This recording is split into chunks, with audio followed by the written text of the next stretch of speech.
Reaching high. Reaching high.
London.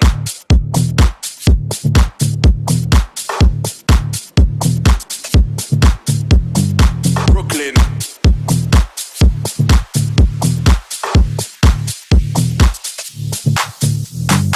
London.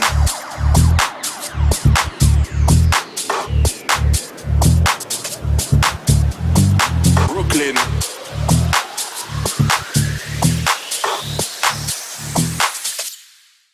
Atlanta.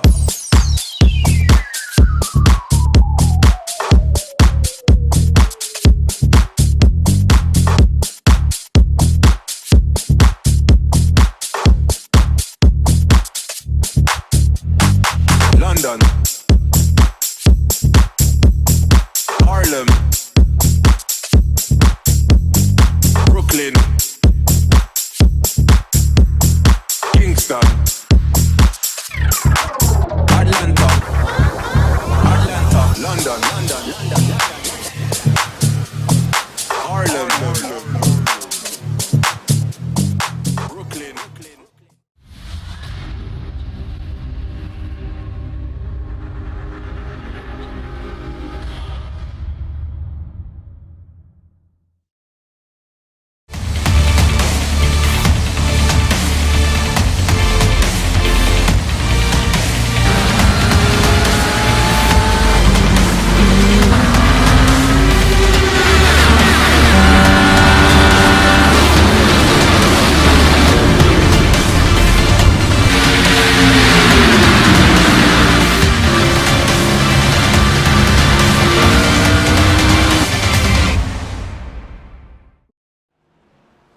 Hello, good morning, and a very, very warm welcome. Good evening to everyone across the globe. It's David Christie here from Sim Sports Solutions. We are live for the kickoff of Season 4 of the IMB World Series. Season 4 here, of course, gets underway with a press day, the usual outing where the drivers get a chance to knuckle down and get themselves acquainted with each other in a very friendly way whatsoever. Of course, this means that it is not a points scoring round, but it means that we get to bring you all the coverage and get everything set up ahead of this brand new season. As I said, I am David Christie. I'll be here with you all by myself here tonight, so hopefully you'll be enjoying that. But two races that we've got coming up for you tonight. We've got a 20-minute race, and then it is a top 10 reverse grid for the 50-minute race that happens later on this evening. Now, what is slightly different is the fact that we've got three classes. We have got Pro, Pro-Am and Am as well. Now, the way that that is all worked out is to do with drivers' I rating. It's a very, very exclusive event. Basically, you've got to have an I rating of above 1,000 to be able to take part in this event. Lots to talk about just now, but we are away to get started very, very quickly. We're away to head to the grid. Lots of prizes are on offer for this season as well. It's a slightly smaller grid than we're perhaps going to see in later weeks. A lot of drivers that have signed up are on holiday this week. We've got at least 8 to 10 drivers that are not with us for this press day, but of course it doesn't matter too much because it is a non-points scoring round, so we can have a little bit of fun tonight. We can enjoy it and hopefully watch some fantastic racing. But without further ado, let's go and have a look at the grid then for this press day here at Le Mans. Harry Wills leading off the pro fields with Taylor Lane in second place alongside him. Kyle Boss alongside Jonathan Ouellette in row 2. Dean Timms and James Howard lead off row 3. Then you've got Justin Delano leading off the Pro-Ams alongside Jeremy Littleton, John Traynor alongside Chase Wilson, and then Errol Rexoy with Bryn Mailing, and then Gary Brown, Richie Tremaco on row 4. Row 5 is going to be Eric Kulaga alongside Stephen Martinez, and then row 6 is going to be Richard Rosado alongside Jeff Carollo, Michael Kulaga and John Cooper in row 7. Row 8 is Brent Pavada, James Nunn alongside there as well. Then we move on to the AMS as well, and then it is going to be Justin Rustow in pole position for the AMS. Michael Fowler is going to be there, Matthew Plaisance, John Casey and the rest of them as well. So the cars already making their way around here. This very, very short formation lap here at Le Mans. Just having a look towards the back of the grid then, Daniel Florea and James Lord.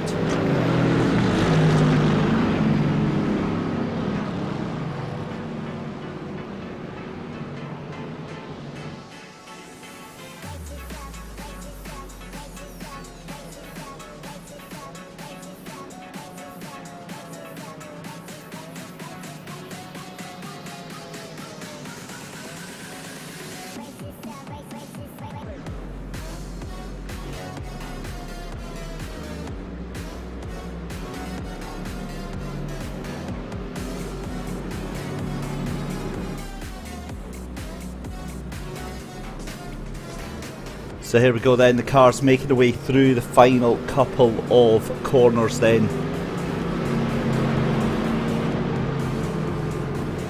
Down through Corvette curve, through Maison Blanche, and through into the Ford curves as well, as we go for a 20-minute race here at Le Mans. Again, as we said, split into three classes. Now, what one of the big differences this season is that each of the classes is actually going to be separated by 10 seconds. So you've got a 10-second gap from Pro to Am, then from Pro-Am, from Pro to Pro-Am, then from Pro-Am to Am as well. And the cars are making their way around. So we're down through the final turns for the first time of Asking. Now, this is not the first time for the likes of Harry Wills and Taylor Lane. They were out earlier on in the EU split earlier on. But we get ready to go green flag racing here at the press day for the IMB World Series Season 4. Cars holding their way. Harry Wills gets them underway very, very shortly, makes them wait to as long as he possibly can, puts the hammer down. But look at that, that was Jonathan Ouellette in the second row there who absolutely had the measure of that there. That means that Taylor Lane and Kyle Boss having to fight it out side by side. Harry Wills still off into the lead of this one. Taylor Lane late on the brakes coming into that first corner then as they come round, all managing to get through. Loses out though, so Taylor Lane now loses out to Jonathan Ouellette, who moves up into third place there. He almost might have second place already into that first lap of the race here, and Kyle Boss somehow nudges Jonathan Ouellette out, and all the cars really struggling for any sort of grip here on this first lap here. You can see them power sliding around here trying to get anything around. However, that means that Harry Wills just off into the sunset then.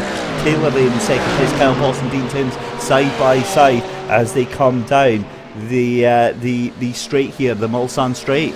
So going to come down the first of the two chicanes here very shortly. A little bit of bump drafting already going on. That is going to be James Howard and Dean Timms. Let's have a little look further back then. Justin Delano in the lead of the Pro-Ams there, already making their way through the first third of the circuit. Another great start here in the Pro-Ams for Justin Delano there. He's got a good second or so over Jeremy Littleton in second place there. You can just see what looks like a stream of cars here come down the Mulsanne straight. It looks absolutely beautiful here in the early afternoon conditions here in iRacing. You can have a look there as Jeremy Littleton is going to have John Traynor come alongside him coming into this first chicane. Again, that surely is going to be Littleton that could just outbrake him into that corner, as we're going to have a quick look back at the AMS just now, and that is Justin Rousseau, who is about half a second clear of Michael Fowler there.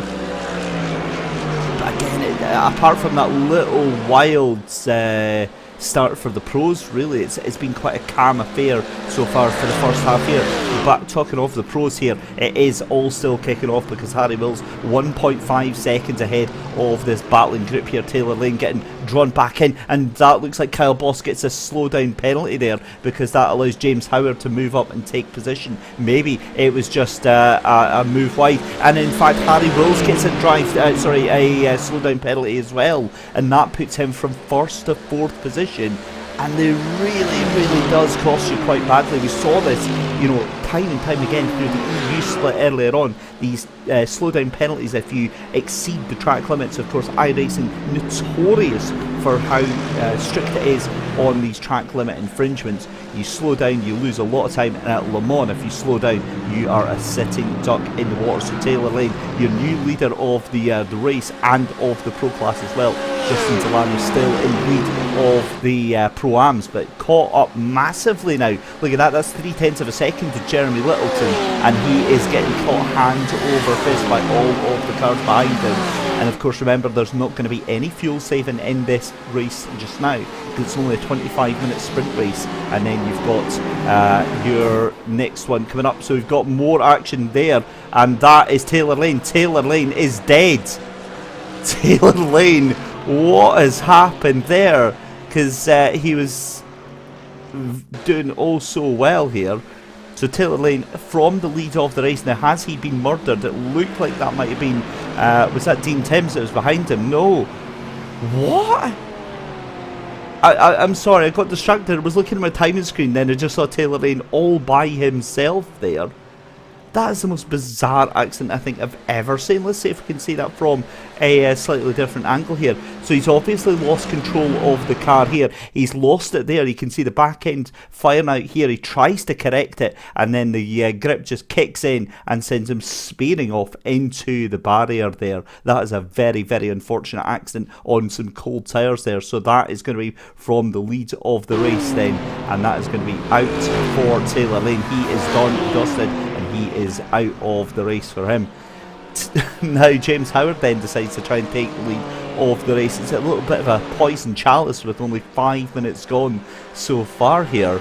I'm a little bit scared for James given what's just happened to Taylor Lane, but he does have a good 2.5 seconds over Harry Wills. Harry having to try and regain after that slow down penalty. Justin Delano still in the lead of the race. He in the lead of Pro-Am class, excuse me. Now, he was getting caught up there, and I think in all of the chaos and all of the nonsense that went on there, I think quite a few of the Pro-Ams got caught up in that as well. So very interested to see, because Eric Kulaga was actually catching up there as well.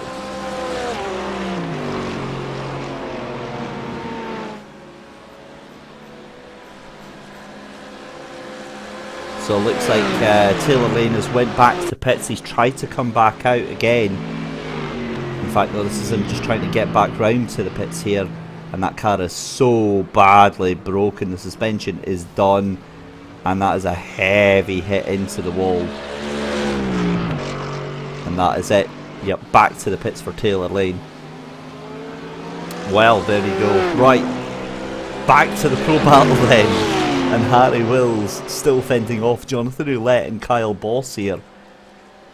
Kyle Boss has got Dean Timms for company just behind him.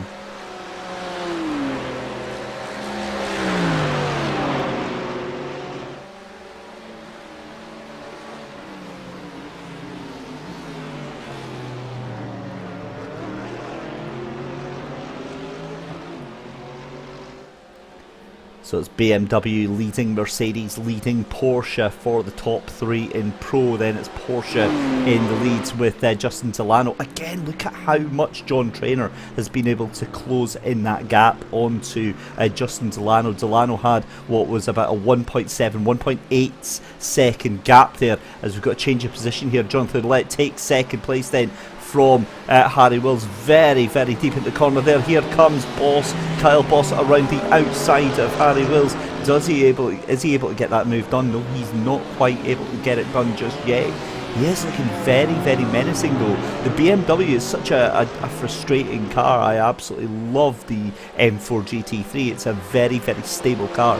Very nice, pleasant car to drive. Unfortunately, it is just so slow. It's just, I mean, the Merc leaves it for dead, the Porsche leaves it for dead. However, the one thing changing that is obviously James Howard in the lead of this race, but given that he was 2.5 seconds in the lead and is now, what, just over 2 seconds now. He's been caught up by about half a second that lap there. Yeah, I think that is kind of proven my point very, very well. Brent Bravata has had a bit of an issue. He is into the wall there now. We saw that quite a few times during the EU split race, and that is a hard hit into the wall there. That engine is gone as well, you can see that there. So look at what happened here. So it was gone before he went in. Bang! Huge hit. And, well, that's all she wrote for that car. Brent Bravata back into pit lane as the leaders come across the line then for lap number 2 in the books. Starting lap number 3, James Howard now starting to increase that gap because these cars are fighting each other to the nail here. Harry Wills back into second place there, but I wonder for how much longer. Jonathan Roulette looking very, very dangerous indeed, coming through the Dunlop curves here and then into the Dunlop chicane. Through Tetra Rouge, this is one of the most important corners I think of the circuit here, because you want to get yourself as good an entry onto that Mulsanne straight as you possibly can. That's where you make up all the speed, and it looks like Harry Wills trying to get a little bit of daylight here, but again, look at Jonathan Roulette tucked up right behind him, drinking as much of that slipstream as he possibly can. We'll keep an eye on that one, because I'm not sure if Roulette is going to try and make a move into the first chicane. Thinks about it, but he's not close enough yet. Let's go back to Justin Delano then in the Pro-Am battle then, in the lead there, 0.7 of a second behind him. You can just see in the background is John Traynor. Again, they're coming through onto the Mulsanne straight just now. Traynor is going to be close enough. He's going to start getting a little bit of that slipstream, but so is Jeremy Littleton in 4th position. Look at this, almost nose to tail coming down that straight there. What we saw in the EU split was actually a lot of drivers bump drafting each other, trying to work together to actually push each other up, and that's exactly what we're seeing here from the teammates here of Jeremy Littleton and Earl Rexoy as well. Have a look back to Justin Ristow for the AM battle. He is in a fair bit of clear air just now, 2.5 seconds to Michael Fowler in second place. Matthew Plaisance in third place in the AM battle right now.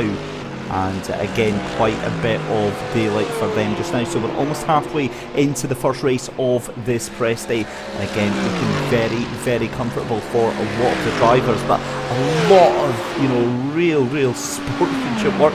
But what's happened actually? We need to find out what's happened to Errol Arexoy. Because Arexoy was up with fourth place of, Jeremy Littleton. So a very strange turn of events there. You've got to think that slowdowns are going to be the order of the day here. Back up with your race leader though, as James Howard desperately trying to make me eat my words about that BMW M4 GT3 being slow.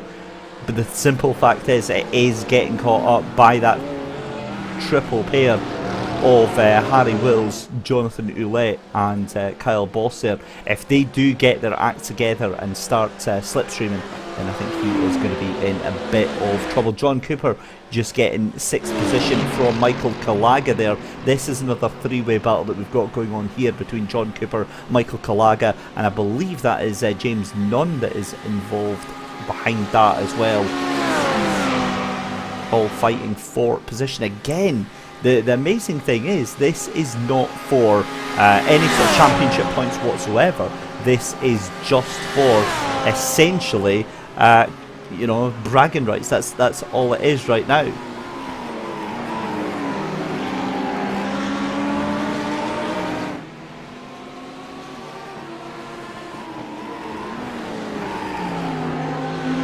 Right, so I may have been distracted there by the YouTube chat. Very good evening to Montana Gotti, to Brandon Howe and to Harry Wills, although I'm not sure how Harry is managing to commentate or comment on the video as well as actually being in second place on the race. I'm hoping that was when we just started to go live, I'm presuming so. But he's commenting first, but he's certainly not first at the moment. And to be fair to James Howard, James doing everything he needs to do to hold on to this race lead right now. We're almost at the halfway point. In fact, we are at the halfway point now.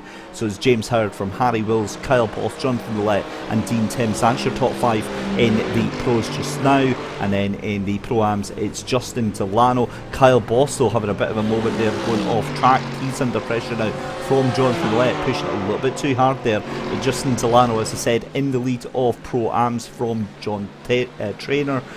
Jeremy Littleton in 3rd position with Errol Arexoy in 4th. Richie Tremaco in 5th position, and then Michael Kulaga down in 6th position. And Daniel Florea has had oh, let's have a look at what he's had. Well, to be fair, actually, so again, any time that the cars go off-road, it signifies that they've had a crash. That was, oh, well, yeah, that was a crash, actually. I thought it was maybe he just went off a little bit and it was a non-event, but yeah, he's went straight into the back of what looks like that might have been Matt Sheriff there. Or was that John Casey? That was, yeah, John Casey. So up close, intimate and personal here on the press day for race 1 for the IMB Racewear World Series Season 4. In the grand scheme of things, not too much damage though on that car. Side by side though, come down the Mulsanne Straight going into the first chicane. That is going to be Jeremy Littleton and, Errol Arexoy alongside Richie Tremaco. And again, in the EU split, we saw plenty of this, and this was what made me so happy about that EU split, was that you got this intense side-by-side, crazy battling going on, but it was so respectful. It was like, you know, both of the drivers, it's something that I need to learn how to do, giving that other driver space and being completely in control of your car, because, you know, 9 times out of 10 I'll do that and then my car accidentally slides out wide and there's contact. But very good bit of defence there from Richie Tremaco there in the 94 car to hold on to that position from Errol Arexoy. James Herbert Lord has had a huge moment there. Let's have a look here. We'll get back to Taylor Lane in a minute. Glad that Taylor's decided to come and join us. We saw that rather large incident with American. Oh my good lord. That is let's go on board with that one, because that is a wild, wild instant here from James Heblord here. Again, you can just see he catches the tail end, just sweeps out onto that grass there, and that's it. Bang! Into the wall. Pass the sick bag for that one, because that is a brutal, brutal accident. Let's check what happened to Gary Brown as well. Gary's already spun at this point, so we'll go back a little bit earlier in the replay. Oh, the tail end just washes out. That is not the last time you're going to see that one tonight. And I've got a feeling this is not the last of this car. But he gets it going. Well, I think for his modesty, we'll let that car just head back onto the track there. So James Howard, your race leader, has actually extended that gap to nearly 3 seconds over Harry Wills, although a poor exit out that final corner brings that gap to under 2 seconds now. So I was all excited for James Howard there, because he was starting to stretch out that gap there, and it just wasn't happening at all. Let's keep an eye on the intervals then for you as well. You can see the closest battle at the moment is that battle for 6th and 7th place in the Pro-Am class. That's Michael Kalaga and John Cooper right now. They are duking out 1/10 of a second between these two right now. And it looks like Jeff Carollo, his day has gone from bad to worse. That car absolutely wrecked, absolutely destroyed. And yep, that's going to be enough for that car. It's a shame because, again, from experience, when you get to that stage, you know the car is done. You want to fight on, but there's no point. There's just no point. Dust yourself off, you go get a cup of coffee, and you come back in 10 minutes for race number 2. And that is what we've got in store for you very shortly, ladies and gentlemen. Race 2 tonight is going to be a 50-minute affair here at Le Mans. Taylor Lane just explained in the YouTube chat about it's the first time that he's had that car have that moment at that specific corner, and I've got to agree, I've never seen you know, the Merc. The Merc is notorious for snap oversteer, but I've never seen it do it specifically in that place there. Let's have a look at Kyle Boss then onto the back of, in fact, just ahead of Jonathan Ouellette. I was getting a little bit confused there because Harry Wills obviously just up the road there. And that gap now down to 1.2 seconds. How often have we seen this from Harry Wills though?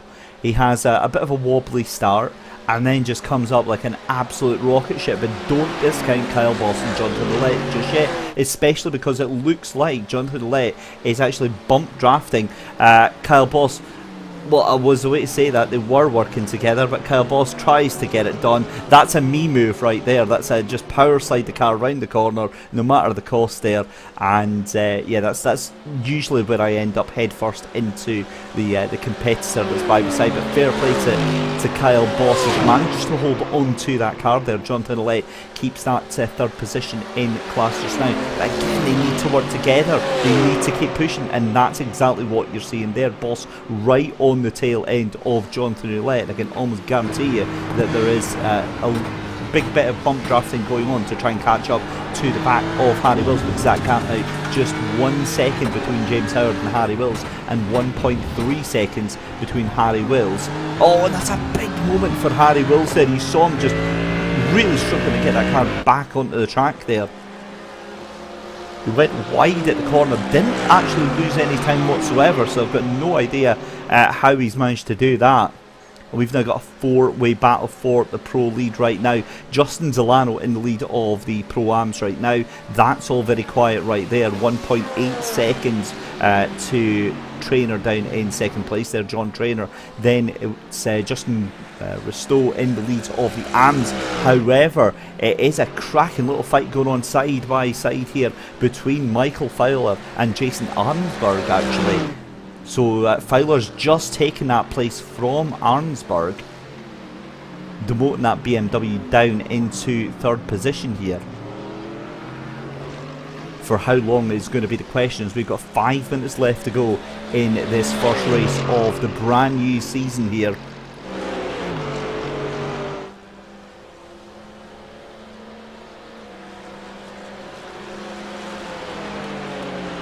with your race leader.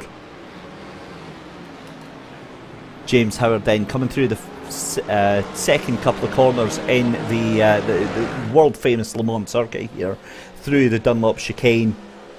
It's coming up to the Tetra Rouge.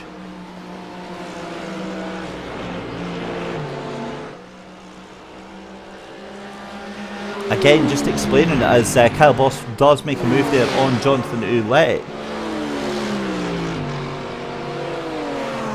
Now that is a big gap that's opened up to there, so what has happened there with Kyle Boss?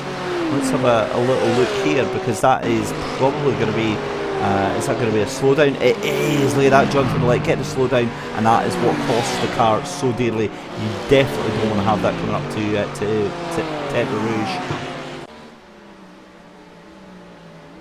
But again, a bit of pushing here. And look at Harry Wills. He is not what you want to see in your mirrors. We love Harry Wills, we really, really do, but he's definitely not the sort of guy you want to have in your rear view mirror. And Eric Kalaga has come into grief as well. He is off the circuit, and it's gone from bad to worse for Eric Kalaga, who is, yeah, it's definitely not been his day. He came out of pit lane here, and I'm presuming he's just hooked it on a curve as he's come round the corner. Oh yeah, way too late on the brakes.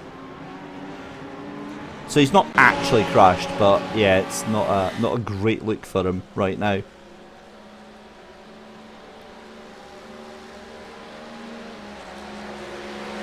So make that just about 2 laps left to go here. As you can see, Kyle Boss now right in this fight as well. He's just about 1.5 seconds behind James Howard and Harry Wills right now.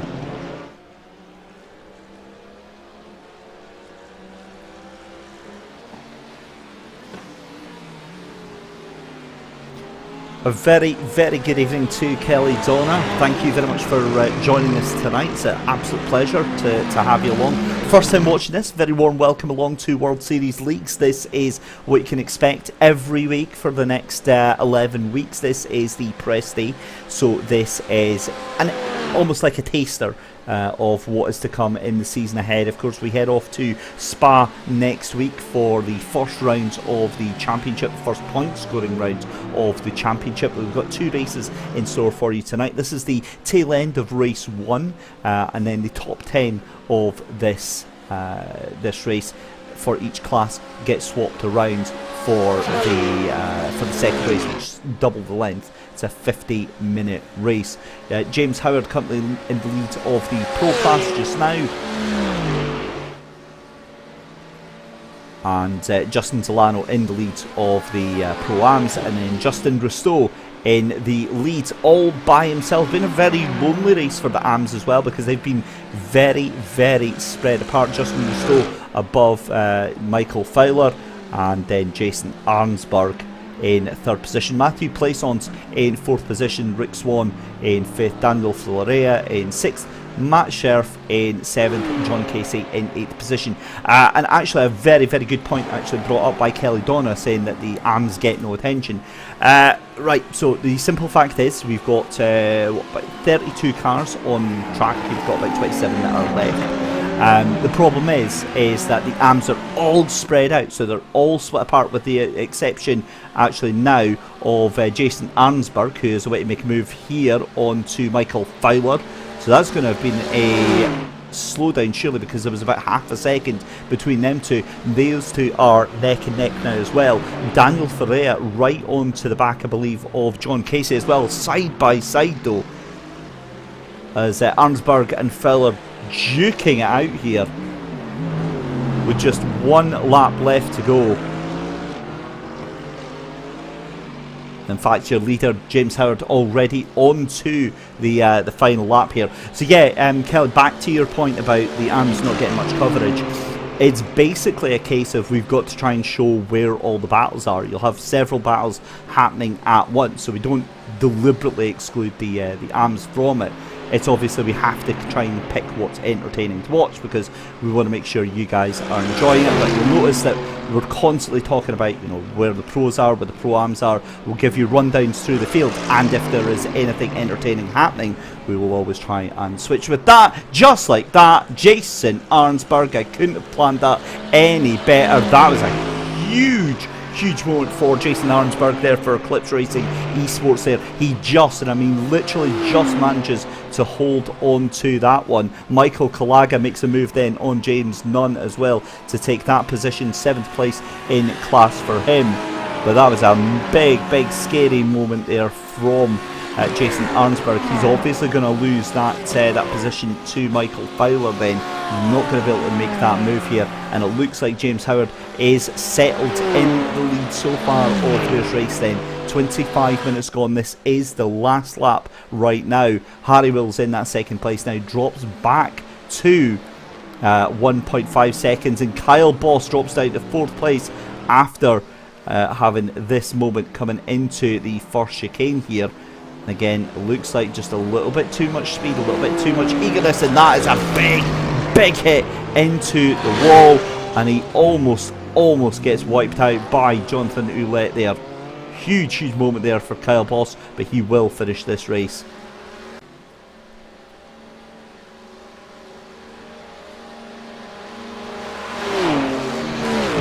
James Howard then just with a few corners left to go. He's 3/4 of the way around Le Mans here for the final time. Harry Wills pushing as only Harry Wills can. He's brought that gap to just a second right now, but you've got to think it's too little too late. It's been a brilliant performance despite me saying that the BMW wasn't the favourable car here. The Merc has so much speed, so does the Porsche, but it's been James Howard in that BMW, in the 99 BMW, that's really taken everything to rest here. However, we have to look because here comes a battle then for Pro-Am side by side, and it's John Trainer out of absolutely nowhere over Justin Delano. We'll keep an eye on this one. These two are still fighting out side by side, but coming up through the final couple of corners, it's going to be James Howard who makes it look so easy. Look at how determined and on the ragged edge that is going to be for Harry Wills, but it's going to be into the final couple of corners, and it's going to be a race win surely for James Howard. He's going to be very happy with that one indeed, and I don't believe what I've just seen. Justin Delano, after all that, James Howard wins the race. We'll cover that first. Harry Wills in 2nd place. It's going to be Jonathan Ouellette in 3rd position. Dean Timms is going to take 4th, and Kyle Boss gets a slowdown on the final couple of corners. You couldn't script that. John Trainer is going to take the win here from Richie Trickmaco and Justin Delano. Justin Delano crashed. We'll get a replay of that after John Trainer crosses the line. But my goodness me, Richie Trickmaco as well is obviously channeling his inner Harry Wills right now, because he is pushing through the final chicane though. Great class win there for John Trainer. He'll take P1 in the Pro-Ams for the first race. Of course, no points for tonight, but it doesn't matter. A win's a win. Justin Delano in that 3rd place then. It's going to be Justin Rustow in 1st position. 9.5 seconds ahead of Michael Fowler. That is astonishing performance there from Justin Rustow.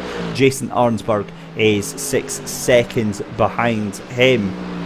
So we'll get Justin coming over the line just now, and then we'll go to that replay of Justin Delano. But wow, amazing stuff there.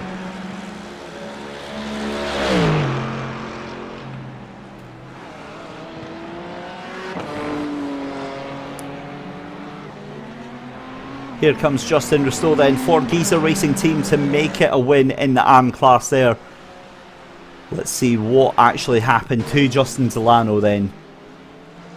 And I'm a little bit worried here because it does look very close to the 28 of John Trainer. Oh, and that is contact.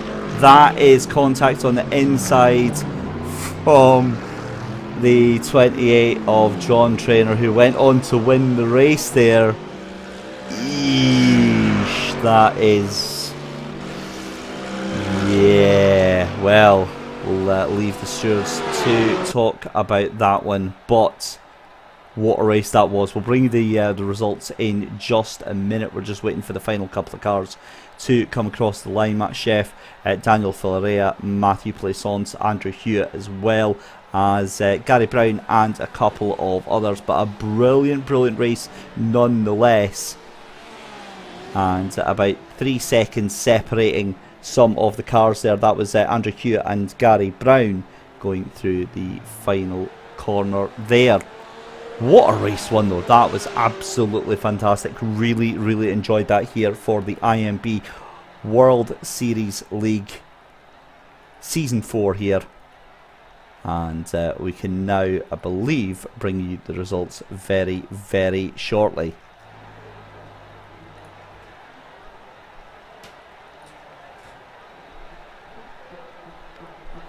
Starting with AM Class 10, and it's a win for Justin Rustow with Michael Fowler in second place, Jason Arnsberg in third, Matt Sheriff in fourth, Daniel Filarea in fifth position, Andrew Hewitt in sixth, Rick Swan in seventh position, John Casey in eighth, Matthew Plaisance finishing 1 lap down, and James Hebb Lord finishing in 10th position, 3 laps down from the race. Moving on then to Pro-Am, and it's going to be a race win, as we said, for John Traynor. Controversial fashion, that contact with Justin Delano on that last lap there. Richie Truitt-Mako in second position for Middle Split Racing, Justin Delano in third.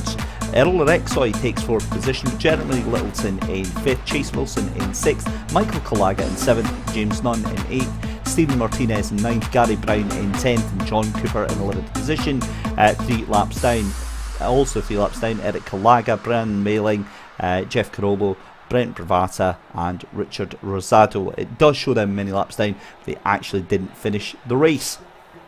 Moving on to the Pro Class then, James Howard takes the win from Harry Wills despite all of that pressure. The BMW takes the win here in the Pro Class for race 1 ahead of Harry Wills. Jonathan Ouellette in third position, Dean Timms in fourth, Kyle Boss is going to have to hope for some luck in race 2 after that horrible slow down penalty towards the end of that final lap there. Taylor Lane, we just don't know what on earth happened to that car, but it went out on lap 1 and wasn't to be seen again. So there you go, that is race number 1 done and dusted. We are going to take a very short break, and when we return we are going to have race 2 for you. Don't go anywhere, we'll be right back.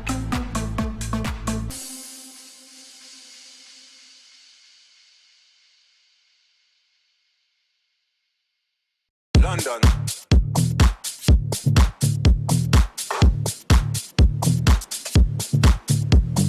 Brooklyn,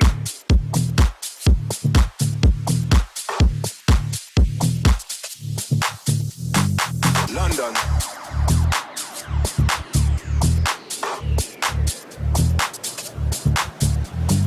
Brooklyn,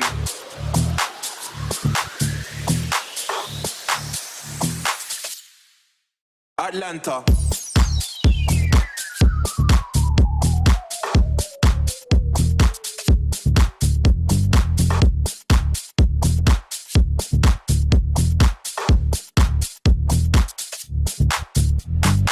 London, Harlem, Brooklyn, Kingston, Atlanta, London, Harlem, Brooklyn, Kingston, Atlanta, London, Harlem, Brooklyn,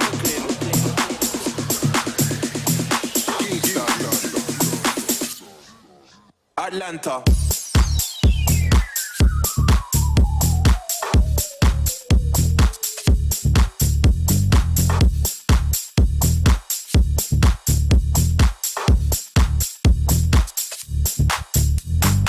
London,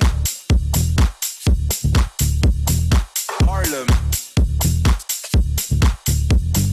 Brooklyn,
A very warm welcome back, ladies and gentlemen, to the IMB World Series Season 4. It's the press day for the US split here at Le Mans.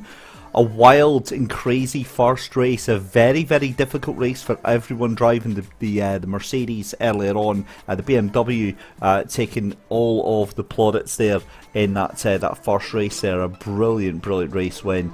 Looking to see if we can get more of the same from James Howard. He'll be very, very happy with this one. But we are done with the warm-up. It's time to head over to the track. because we're ready to get race 2 underway. 15-minute race on next. Taylor Lane is going to take pole position then ahead of Dean Timms, Kyle Boss with Jonathan Roulette, Harry Wills and James Howard in row 3. Moving on to the Pro-Ams then, it's going to be Gary Brown in pole position alongside Stephen Martinez. It's going to be James Nunn alongside Michael Kulaga, and then in row 3 is going to be Chase Wilson beside Jeremy Littleton, Errol Erixoy alongside Justin Delano in row 4. Row 5 is going to be Richie Trickmako alongside John Trainer. Row 6 is going to be Richie Rosado and John Cooper alongside him in row 6. Row 7, Jeff Carollo in 13th. 14th for Eric Kulaga. Brent Bravata in 15th position on row 8 alongside Braden Mailing, and then in 17th, on pole position for the AMS there, James Lord alongside Matthew Plaisance. John Casey is going to be alongside Rick Swan, Andrew Hewitt alongside Daniel Ferreira on row 3. Then on row 4 is Matt Sheriff with Jason Arsberg, Michael Fowler and Justin Rustow alongside them as well. So Pro-Am and Am all ready to go then. The car's going to roar into life then. Let's go for race number 2. 50 minutes here at the world famous Circuit de la Sarthe.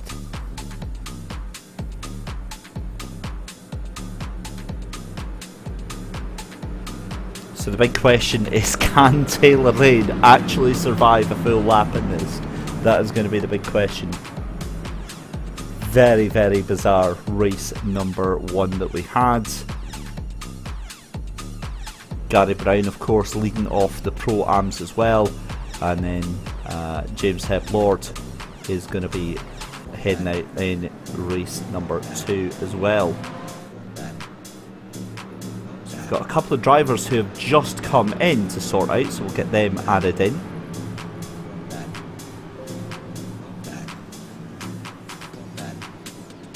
So Achraf El Haddad joins us alongside Andrew Hewson.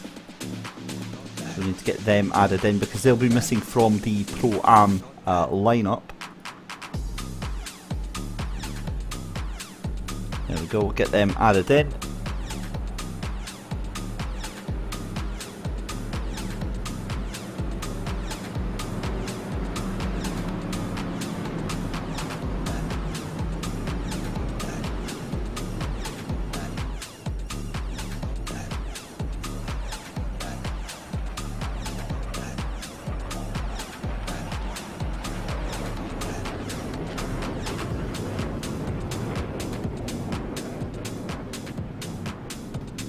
So through the final corner then, and we get ready to go racing for race number 2. It's going to be Taylor Lane taking the cars through. Let's go racing as soon as Taylor Lane decides to put the foot down. A little bit of weaving at the back there from James Howard. We're still waiting to go though. And Dean Timms has shot the gap, but away we go. And that is a terrible mistake from Dean Timms. He caught off guard there. That allows Kyle Boss to absolutely shoot up the inside there, and Dean Timms put down into 3rd position. You've got Harry Wills on the outside. You've got Ouellette trying to get through there as well in the background. We'll have a quick peek back as this is your Pro-Am battle just now.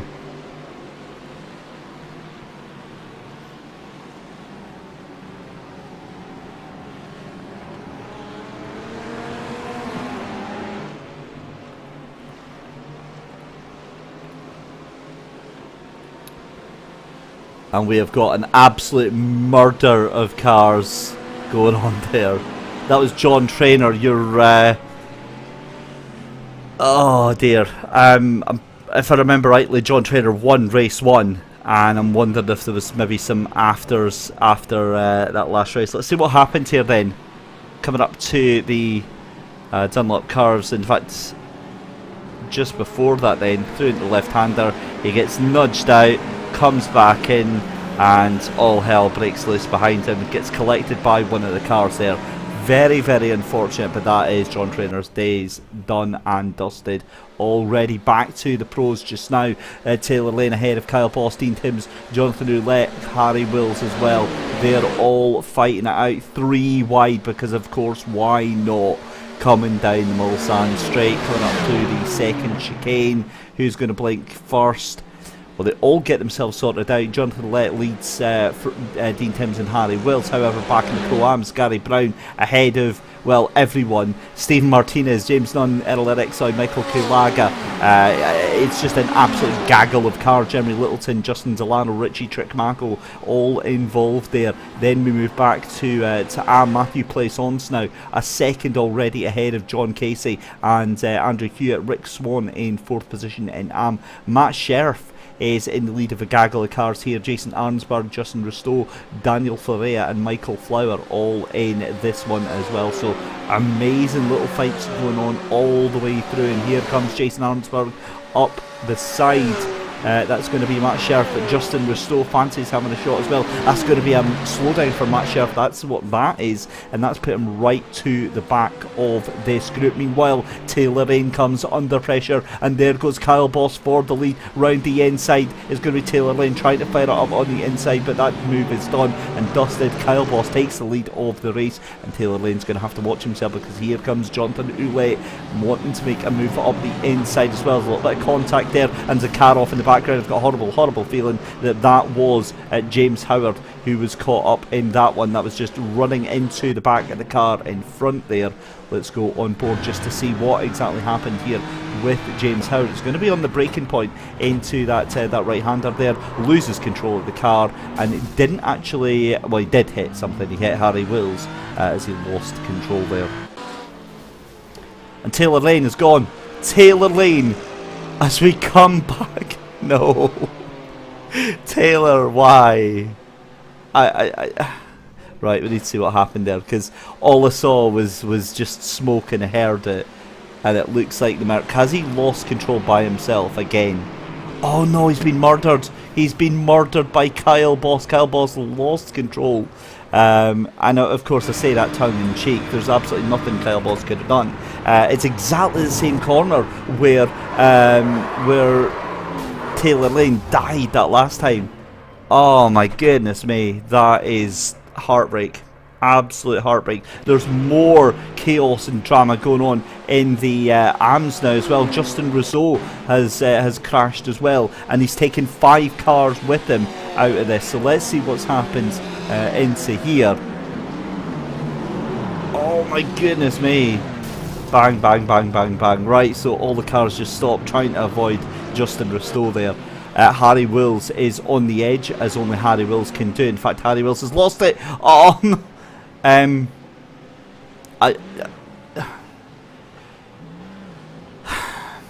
I don't even know what to say, really, to be honest with you. Right, let's see what happened to Harry Wills all the way back here. Oh, so he's went off. His car is dead. His car is absolutely dead. I wonder if this is from earlier on. Yeah, that car is ruined. Oh my good lord. Right, so Harry Wills, it's safe to say, is going to be taking some repairs. Right, shall we just take a minute to figure out what on earth has just actually happened here in the past 5 minutes? We've lost about 12 cars in the space of a lap here. Right, Jonathan Ouellet.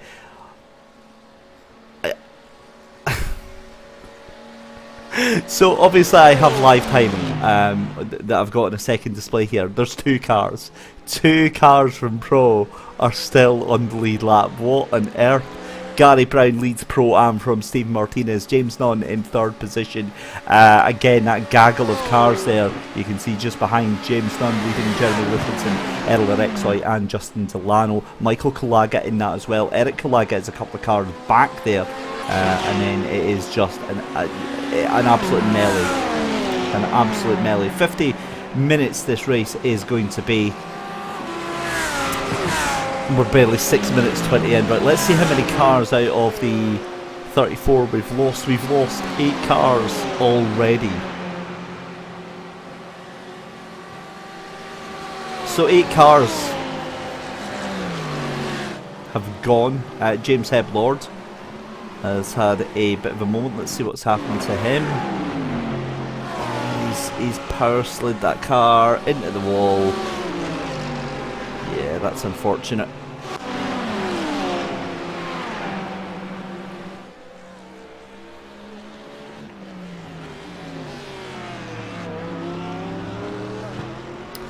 So Jonathan Lett in the lead of this race from Dean Timms. Michael Fowler has had a horrible moment. Is up the inside, goes Justin Delano, very close to making contact there. There's a huge battle here. This is James Dunn, Stephen Martinez, Jeremy Littleton. That's a clip on the back from Earl Erexoy onto Justin Delano there. A little bit of damage onto the back of the car there, but I think Justin is just going to get away with that one. This is the danger that you've got when you've got so many cars fighting for position. It looked like that was Jeremy Littleton thinking about a move on Stephen Martinez there, but again just pulling away out of it, and some netcode issues with Jeremy Littleton right now. John Casey has had a bit of a moment here. In fact, that's a big bit of a moment there. He's facing directly into the barrier. I wonder if he's actually made any contact with the wall here. Reverses back out on the track, but it's safe to do so here. Let's have a look at the 046 racing driver. Late onto the brakes, the car is unhappy, and oh, that is a big hit into, now was that Andrew Hewitt? That was Andrew Hewitt that he collected there. So John Casey into pit lane, another one into pit lane here. Here's the battle for the race lead right now. Dean Timms happy to settle in that second place. Gary Brown 4 seconds to the good of James Nunn for the Pro-Am battle, but look at that huge fight going on right now. Stephen Martinez ahead of Jeremy Littleton, Justin Delano and Earl Erexoy, all knocking lumps out of each other coming down the Mulsanne straight, but it looks like this could be nose to tail for Dean Timms and John Roulette. They're getting very close out on track, but there's not going to be a move predictably from the teammates there just now. Brent Bravata goes off the track, gets on very quickly, so that's just going to be a minor excursion for him. Meanwhile, let's go back to the AMS, because Andrew Hewitt now actually coming under pressure here from Jason Arinsberg. 0.3 of a second between them, and remember, this is supposed to be a 15-minute race. We're barely 1/5 into the race, and you'd think it was a 20-minute dash for the cash, but such it is. Now the question is, can Jason Arinsberg get onto the toe there? That's a huge moment, and into the bottom pocket. That is Andrew Hewitt. You shouldn't laugh. You shouldn't laugh, but that was... Oh my god, what is going on tonight? Yeah, we're so glad this is just a press day, right? This is not for championship points, but I swear to God, that was like playing pool. Just the way that they caught him absolutely directly. And the thing is that, you know, Andrew Hewitt lost control of the car. Straight in, bottom pocket, job's again. Well, yeah, so Andrew Hewitt retires from the race. He's another one into pit lane. We've got 22 cars, ladies and gentlemen, out of 34 cars. We've lost 12 cars in 10 minutes. I really need to get the Wacky Races theme tune queued right up here. No, we've lost Jeremy Littleton. Oh my god. Are we actually going to have any cars left at the end of this race here? Jeremy Littleton goes straight into the barriers there. Brent Bravata has crashed as well. Right, let's see what happened to Jeremy. He just loses. That is the world's slowest crash. So he's decided to reverse out. Right, well, thankfully, there doesn't look like there's too much damage on that one. Let's see what happened to Brent Bravata. Taylor Lane saying exactly what I was saying there. Yes, it is a very good thing this isn't for points. Brent Bravata is just done. He's just had enough. Right, okay, so there we go. Thankfully he's in one of the cars that I counted as being out of the race already. Absolute madness. Justin Delano onto the back of Jeff Carollo here. And again, Anfield, if you're wondering why we haven't said anything about that or showed the Anfield in a while, it's so spread out, there's nothing to say. Matthew Plaisance in the lead of Justin Bristow by 10 seconds. Jason Arinsberg in third position there. You've got Matt Sheriff in fourth, Rick Swan in fifth, and Daniel Ferreira in sixth position there. So that looks like it's going to be a very, very quiet day for the AMS. Remember, you're going to have a pit stop because these cars will not be able to last that full 50 minutes without going into the race. Till Lane saying that he'd be a bit more annoyed if it was for points, but he can't just start laughing at it just now. Try being me. I'm supposed to be a consummate professional and taking this seriously, and you've got cars just... I don't even know what is going on tonight. Jeremy Littleton into the pits. This is a little bit early, but he'll be able to fill up a full tank of fuel and get in and basically get back out without any further issue with that one. He'll get repairs done as well. Right, Justin Delano gets a move done on Jeff Carollo going into the Dunlop curves there. So that was fairly easy. Dean Timms and Jonathan Ouellette still side by side. These two will just be kind of hanging out with each other, being teammates. They're not going to force the issue. They're not going to push too hard here. Although we've seen it from previous races and other broadcasts, teammates can actually take each other out here, as we see a little bit of bump drafting going on from Akraf El Haddad there onto the back of... Now, is that... Yeah, that is going to be the 9th place car of Chase Wilson that is getting a bit of a push there.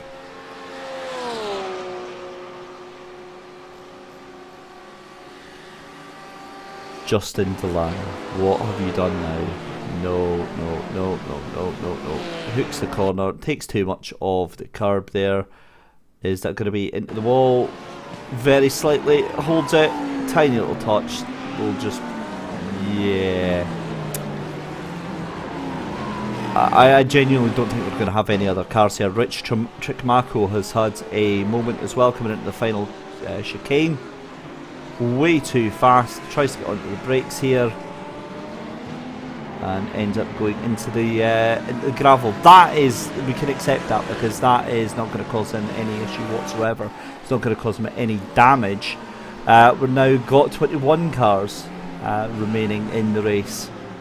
Michael Fowler all by himself. So 22 cars we'll say on that one. But my goodness me, a lot of damaged cars going on there. Richard Rosado out the race as well. So Michael Fowler actually is the last car running right now. He is the 22nd car because Jeremy Littleton into the pit lane just now. But it's going to be questionable whether he can get that car repaired and back out in time for this. Michael Kalaga then side by side. And that's going to be a move up into third position as Cooper gets that position. John Cooper gets that position. We've got Martinez just behind as well. Braden Mayling has decided to add himself to the list of fatalities tonight here. And this is going to be side by side, I believe, with a 60. Wow, that is impressive from Eric Kulaga. Eric Kulaga just blazes by like nothing happened. Let's see on board here. This is the most bizarre accident. Oh my goodness, so you can hear the car's lost traction before it even goes into the corner. Bang, straight into the wall. And yeah, okay, so we've lost another one. And Michael Kalaga. Guys, help me out here. I don't know how I'm supposed to seriously commentate on this race. What? Oh my god, it's 2:45 in the morning here. It's... What is this? What is this? Right, so Michael Kalaga, Chase Wilson and Akraf El Haddad all crash. Oh, that's straight across the grass. He turns round, clips another car. There's 2 cars involved in that one. Oh my lord. Wow. Right, okay. I honestly think we're going to have less than 15 cars left in this race by the time we are done. Goodness me. I just don't even know where to look.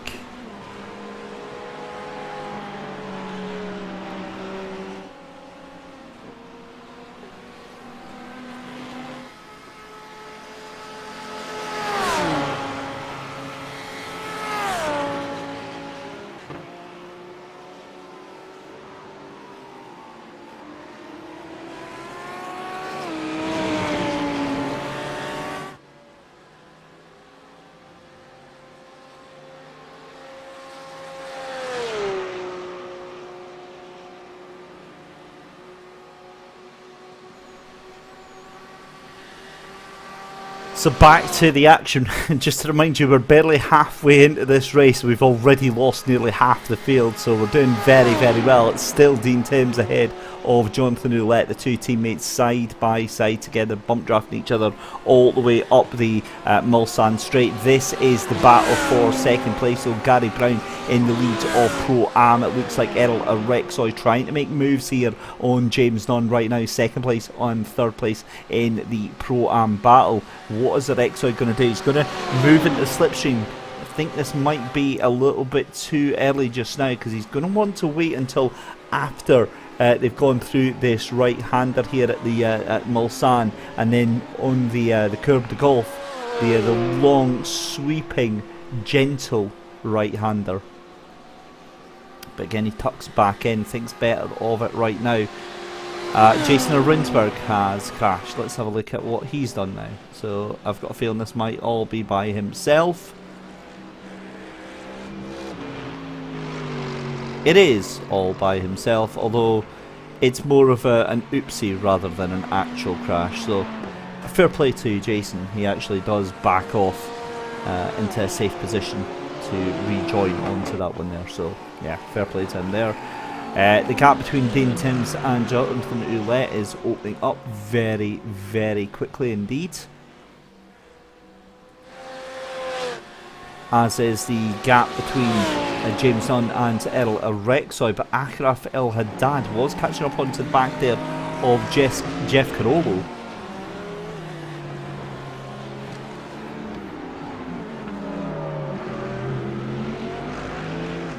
And again, El Haddad trying to undo all of that damage as he was sent off to the inside wall on, I believe it was Indianapolis, where he was sent off to the inside there. And actually collided with the wall. The AM battle though, Matthew Plaisance in the lead of Justin Risteau by 10 seconds. Matt Sheriff is another 12 seconds behind him. Rick Swan in 4th position. Jason Rinsberg is in 5th. Daniel Florea in 6th position. Michael Fowler is out of the race, I believe. No, he's not. He's still in 7th position, so still going along there. And again, just to confirm, we do have 21 cars, I believe, still in this race. Yeah, so Michael Fowler, as I said, that last car actively going round in the race. John Casey looks like has got back out and going again, although that car is trickling out of pit lane. I can't see him actually going and doing any work whatsoever. He's going to come to a stop. He's decided that the damage is too much on that car.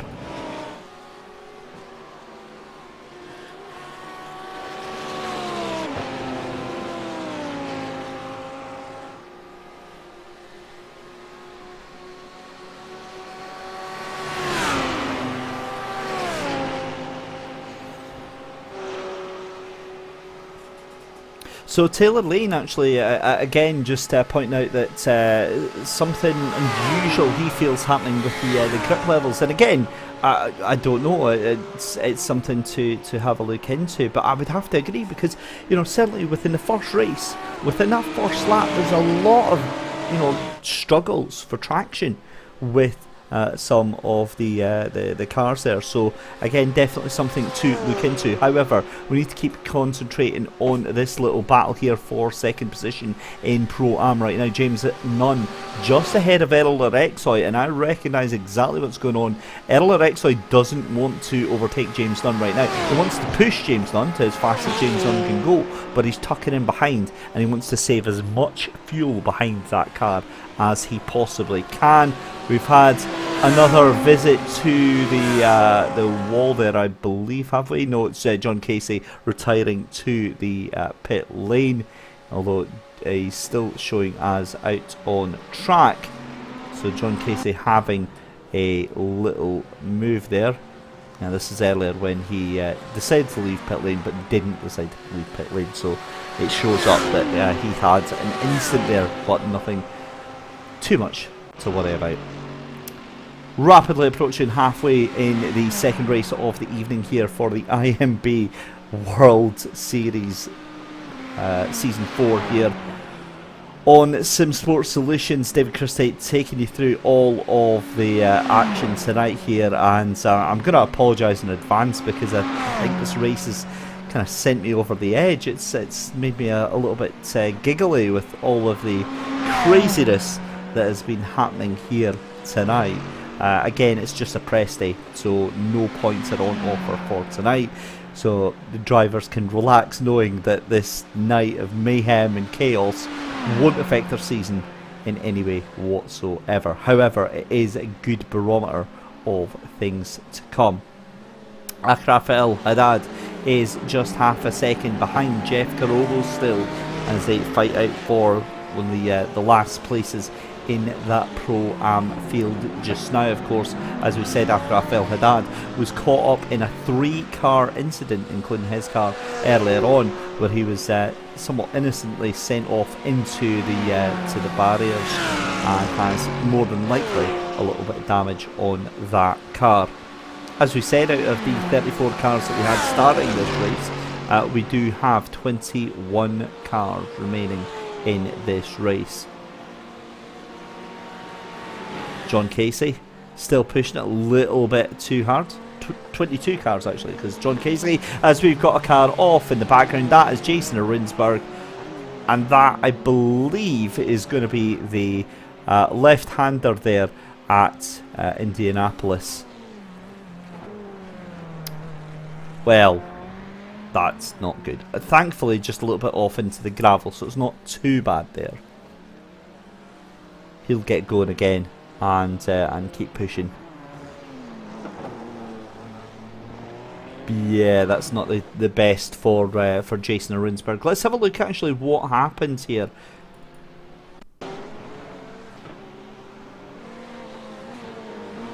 Now you can't really see it from that one, but we'll watch it from a different angle. It's basically what happens is he gets his right rear tyre onto the curb, it unsettles the car, and he goes off into the gravel. Very, very easy mistake to do, and again, I think a little bit of damage on that car, and I don't think that's going to be the last time we see him coming into issues. Rick Swan into pit lane then, perhaps for one of the first scheduled pit stops. Again, I'm not going to hold my breath on that one, but we've now got a 3-car battle for second position. Errol Rexoy, James Nunn and John Cooper all fighting it out. Do you remember what I said about 5 seconds ago about it's not going to be the last time we see Jason Rinsberg in trouble?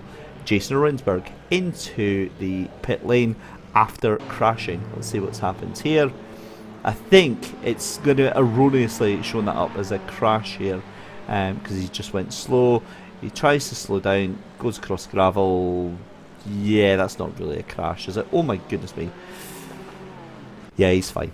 We'll let him off with that one. So he's into the pit lane anyway. As I say, we've now got a 3-car battle.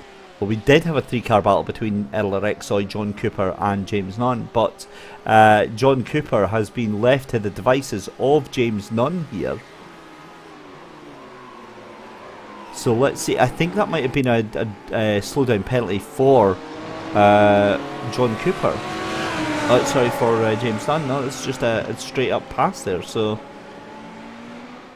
very unusual to see how they dropped so far back right now. Jeff Carollo has got past Michael Kulaga. This is the battle for 8th, 9th and 10th in Pro-Am. These three fighting it out tooth and nail right now. We've got a battle going on still between John Cooper and James Nunn. That's a move and a half up the inside from James Cooper. From John Cooper rather. Has a lot of patience, a lot of belief and a lot of confidence in that car there. Back to this fight then for the Pro-Am's 8th position, and Jeff Carollo still ahead of Michael Kulaga, who is side by side with Achraf El Haddad.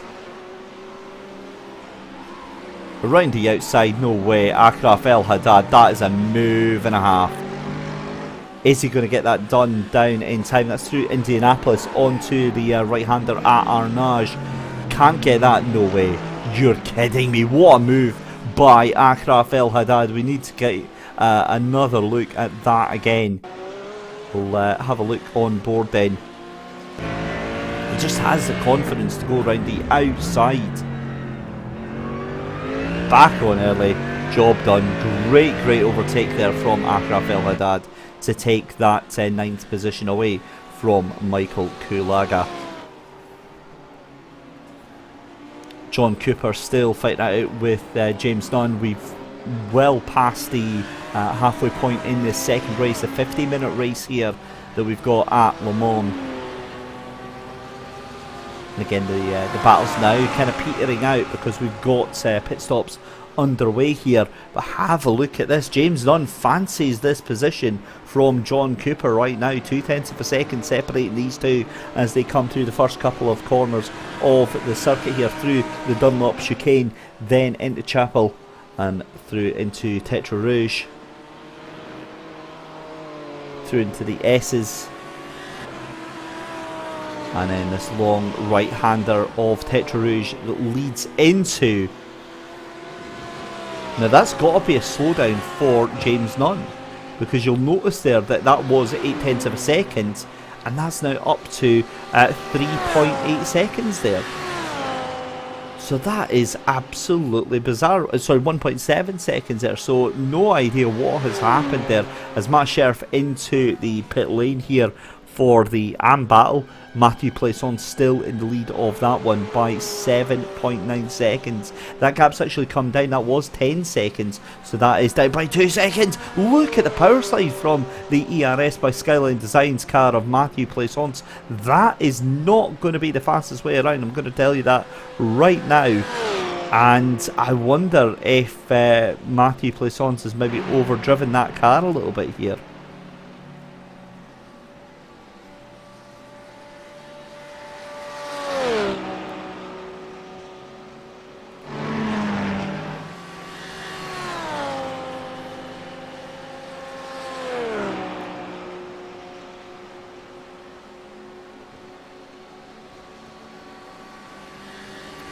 Back up to the leaders of the race, and the only two cars, again, only two cars in the Pro class right now, Jonathan Ouellette and Dean Timms, and Ouellette closes the door on Dean Timms, although I don't think there was a realistic move on there anyway. I think they're just having a little bit of fun with themselves out there. These are the only two cars that remain in the Pro class. Such has been the bizarre state of affairs out there today.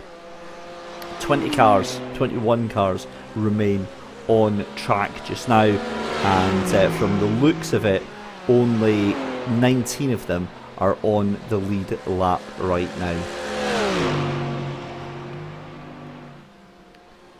This is the closest battle by some margin, and it's not even a battle.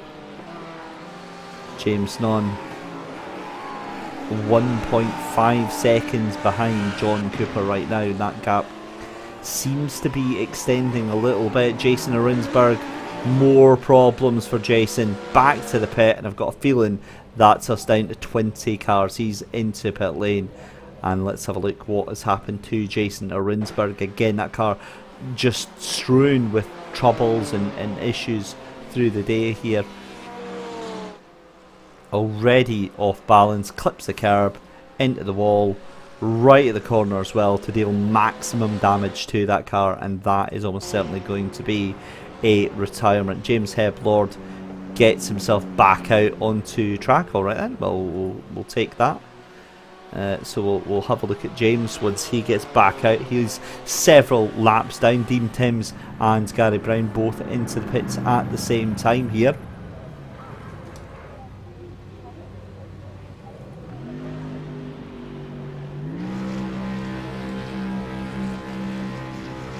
Revving the engine, I'm sure that's going to be healthy for it.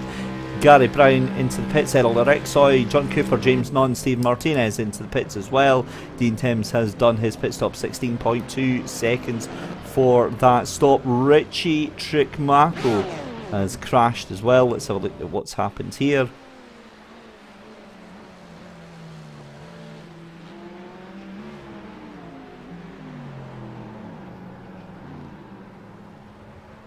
Well, that is... As a crash, that's quite disappointing because it's absolutely nothing. But Jeremy Littleton has crashed as well. What's happened here? Now, we've seen so many cars on this left-hander here. Oh, and that is... Yikes. That is a hard hit for Jeremy Littleton. He's going to go back to the pit surely and get that car seen to.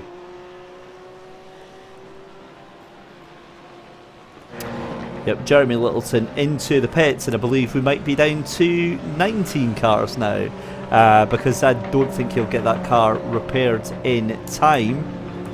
It does mean though that we've got quite a lot of battles coming back on here though. John Cooper ahead of Steve Martinez by just 0.8 of a second. Errol Erexoy is just ahead of James Nunn by about 2 seconds, and Justin Delano just ahead of Jeff Carollo by 0.7 of a second. That gap coming down. So let's have a look here at how this one is going to play out right now.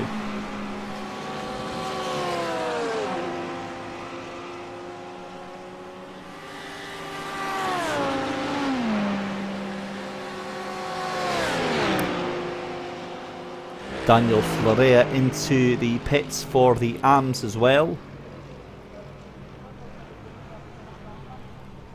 So that means now that almost everybody apart from Jonathan Ouellette has been into the pits.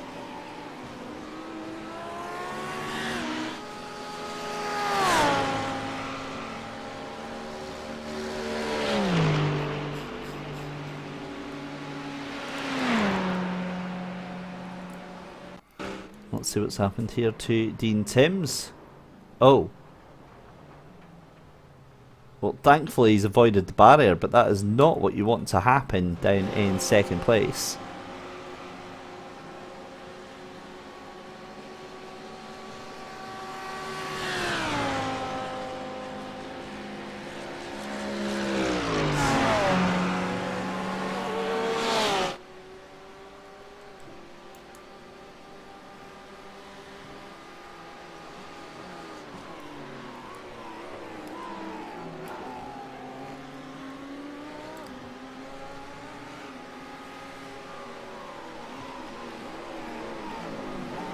This is the battle for fourth place in Pro-Am. Just behind John Cooper is going to be Stephen Martinez, 0.5 of a second behind here.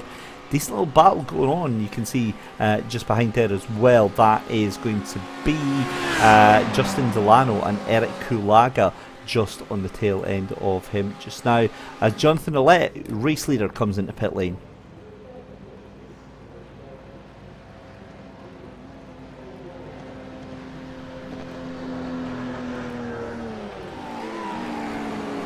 Keep our eye on this little battle here then.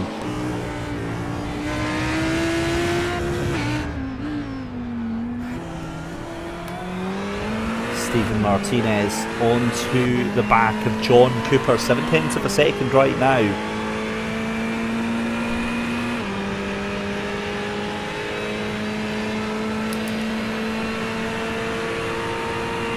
Seems to be losing a little bit of time to that car just in front, now into the slipstream, but it's too little too late.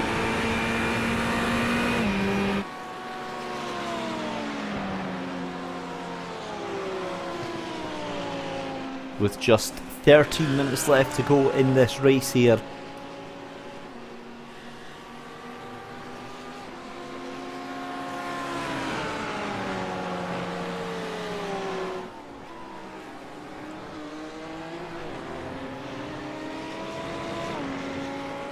But it also does look like we've got a little battle down in AMS as well, as Daniel Florea just 0.4 of a second to 0.5 of a second ahead of Rick Swan, and that gap is closing quite fast. Be interesting to see if we can actually get a little AM battle going on just now, because it's been very, very quiet for them. Now, what has happened to Earl Erexoy? I was just seeing there, he was having a bit of connection issue there.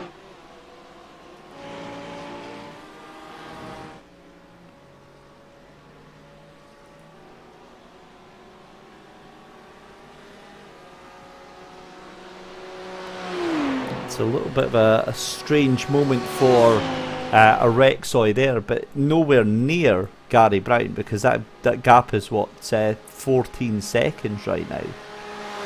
So I'm wondering if it was just a connection issue there for Gary Brown, but it's all been resolved quite quickly, and back up over 14 seconds now, so there's almost no chance of that gap coming down. However, what might happen is you might get John Cooper catching up to the back of Stephen Martinez. The gap is going up and down and yo-yos quite a little bit. But truth be told, this is, apart from Daniel Florea and Rick Swan, these are the closest two cars on the circuit right now, so it's a fairly spread out race for the remainder of these 11 minutes here.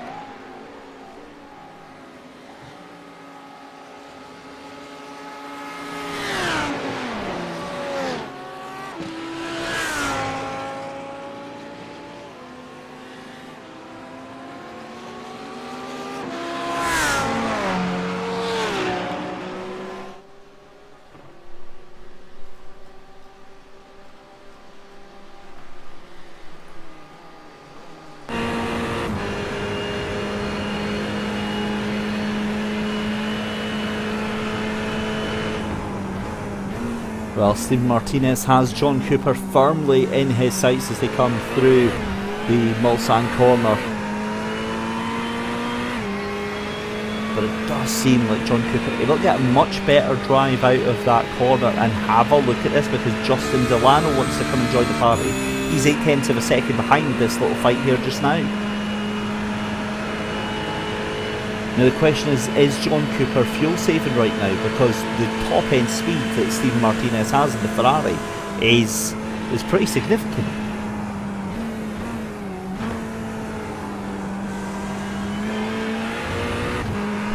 And this is very, very telling. You can see John Cooper now having to overdrive that Audi just in front. You can see the wiggles starting to happen. Justin Delano starting to catch up very, very quickly to these two here. So again, it looks like John Cooper starting to have to push that car more than he'd like to at this stage in the race. We've only got 10 minutes left to go here, and we've got some big drama developing very quickly here.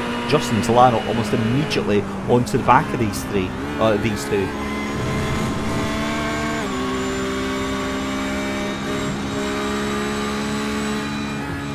On board with Justin Delano here, and you can see a little bit wide from Stephen Martinez. It's a very dangerous moment for these three cars here, because one incident can cost any of them any chance that they've got right now.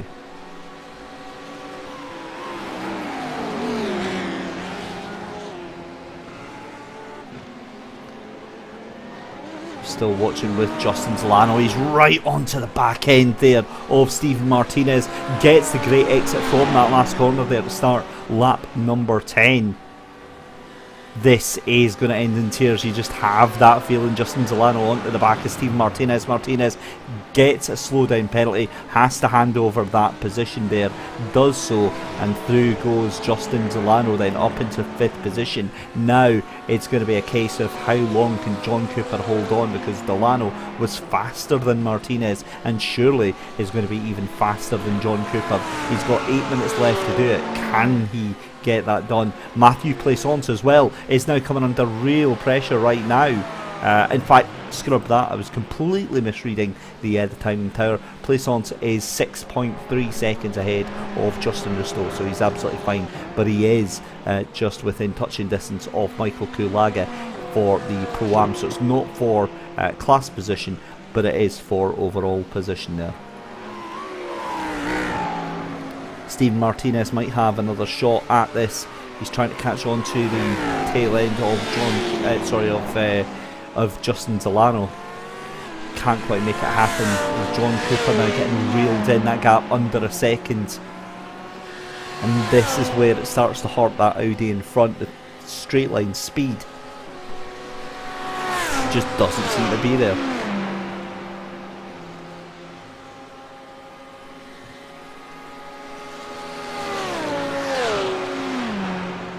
Going to be fascinating watching how this plays out with just 3 laps left to go here at Le Mans for the press day of the IMB World Series Season 4 press day.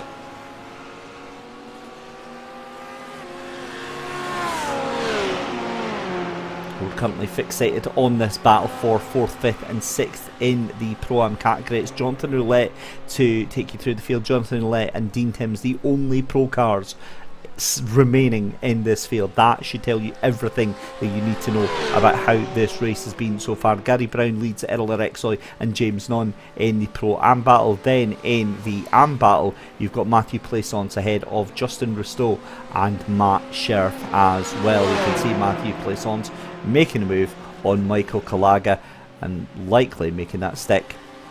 So here we go then. Justin Delano, this is it. This is his moment to try and get past John Cooper side by side.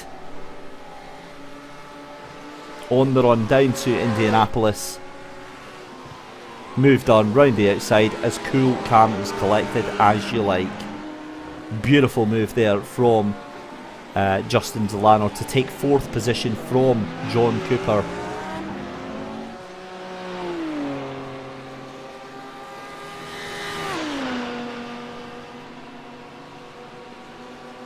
However, is John Cooper done just yet? I don't think he is. He's got a good toe here. The Audi going to try and get that move done. But it's surely not going to happen because Justin Delano knows exactly where he needs to put that car and has the pace advantage over that Audi.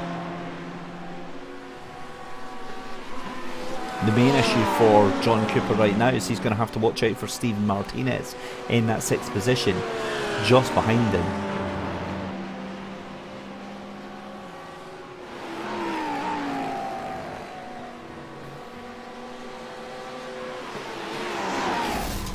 And that is a murder-death kill for Jeff Carollo. That is so unfortunate to say. Looks like completely is going to make it. Oh my good God. That is about 120 miles an hour into the wall there. Let's have another look at that on board. Whoa, that's a horrible watch, that one. Goodness me. Right. Let's avert our eyes from that and back to exactly what I was saying. Justin Delano under big pressure. Well, no, sorry, excuse me. I thought it was John Cooper that was going to be under big pressure from Steven Martinez, but instead, Justin Delano is having a fight off with John Cooper right now. So John Cooper was trying to have another go back at this, but surely now, given that he's dropping way back, yeah, he's done. That car is out of fuel. That car is 100% out of fuel, and John Cooper is going to be passed very quickly by Steven Martinez and Eric Kalaga as well. He is limping home as quickly as he possibly can. Heartbreak then for John Cooper in case of what could have been for that car. Well, you see, I'm saying that, I'm wondering if it was actually a slow down penalty, because now Eric Kalaga tried to get that position there and it wasn't to be. Excuse me, again getting mixed up there. That was actually Jason Arinsberg.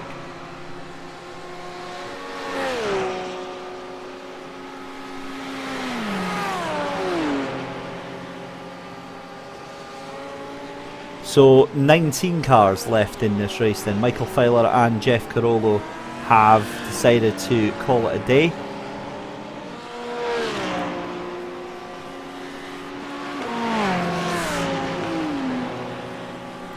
So Stephen Martinez now coming under pressure again from John Cooper. This is not the way I saw things going out, but 46 minutes gone in the race. We're going to get one more lap in this one.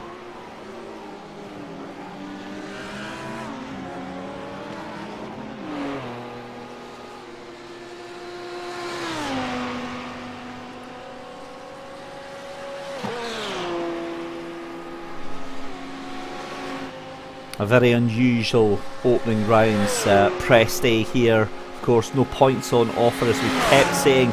John Cooper side by side on Stephen Martinez.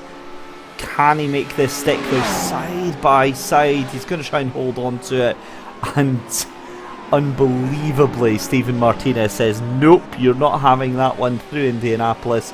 They're going to come down into Arnage. A little bit of contact there from John Cooper on Stephen Martinez there. Completely nothing to write home about there.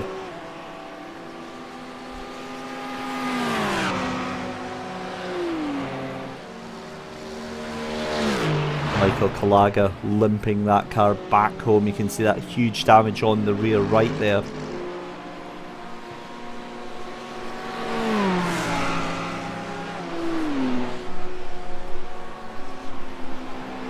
Back to this battle then between 5th place and 6th place for Pro-Ams, as your race leader already onto the final lap of the race. Here comes John Cooper. This is going to be down through into the twisty left right left section at the final end of the Le Mans circuit, down into the final couple of chicanes here, and that's it. Beautiful move despite all the issues for John Cooper. That is a fantastic overtake there, job done. And they start the final lap here. Does Stephen Martinez have anything in the tank? I don't think he does, because look at the gap that's been opened up by John Cooper already.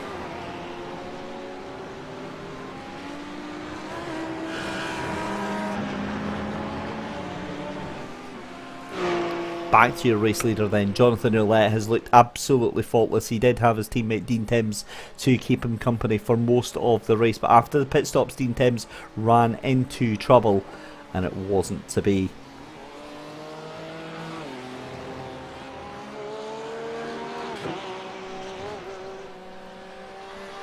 Out of the second chicane then on this Mulsanne straight down to Mulsanne corner.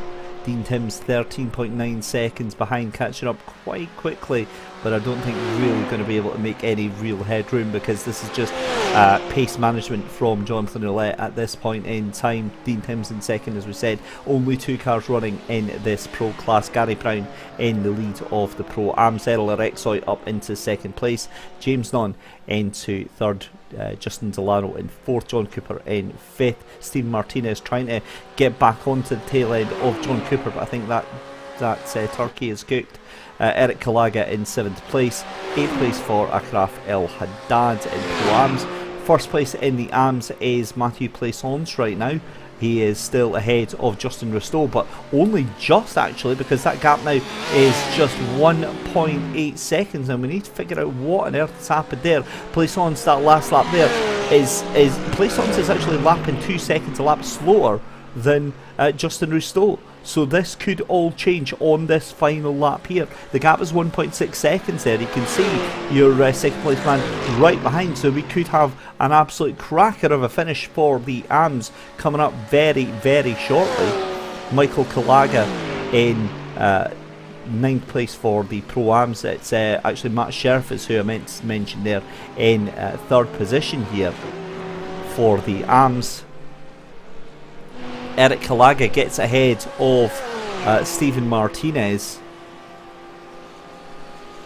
Oh, is Stephen Martinez out of fuel?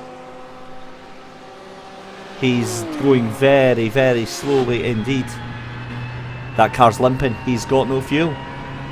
That's exactly what's happened there. So Stephen Martinez is going to be heartbreak, but through into the final corner then is going to be your race leader and race winner Jonathan Roulette. It's been a very lonely finish to the race here for Jonathan Lett all by himself. Dean Timms is going to take second place.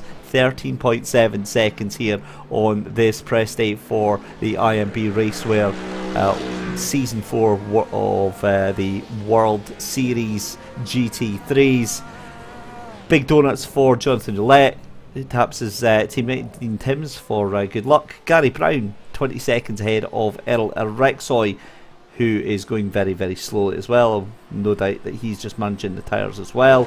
Gary Brown comes across line to take the win for Pro-Am. Earl Rexoy in second, and then James Nunn in third position. However, this is what we're watching here right now. We're going to keep an eye on this now. Matthew Plaisance and Justin Rousseau. We've not had any action from the AMs whatsoever through the entirety of race 1, and for the majority of race 2. It's been a little bit sort of here and there.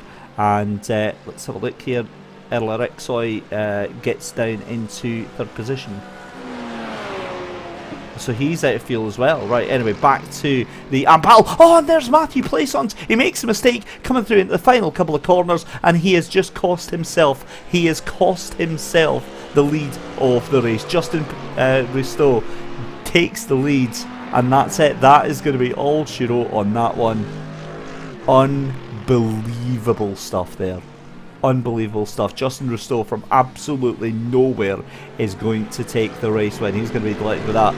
Matthew Plaisance is going to be absolutely fizzing with himself making that mistake there. Matt Sheriff is going to take third. Let's have a look at what happened to Matthew Plaisance here. We'll try and slow it down.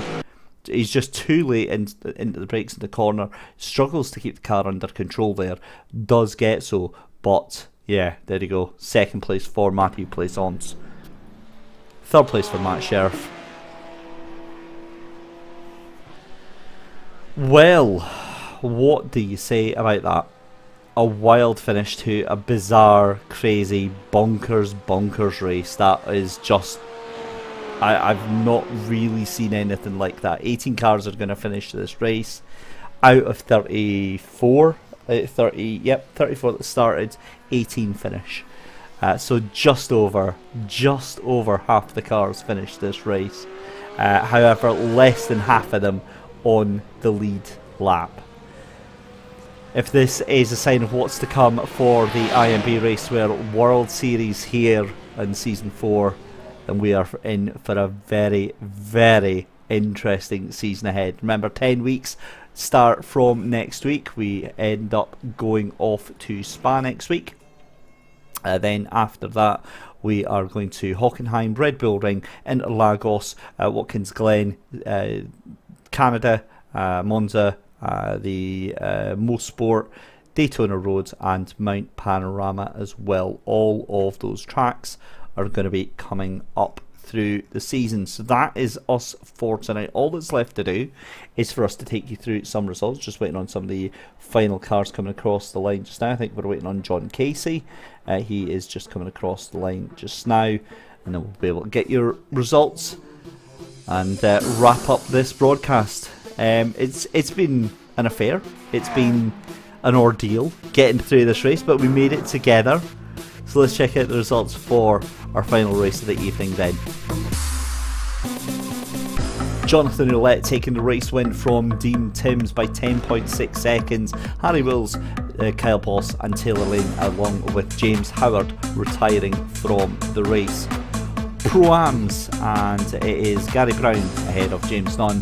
Earl Rexoy making your top three. Justin Zolano in fourth, John Cooper in fifth, Eric Kalaga in sixth, Steve Martinez in seventh, Akraf El Haddad in eighth, Michael Kalaga in ninth, Richie Turkmako in 10th position with Jeff Carollo, Jeremy Littleton, James Lord, Chase Wilson, Brain Mailing, Brent Bravata, Richard Rosado and Andrew Hewson, all DNF.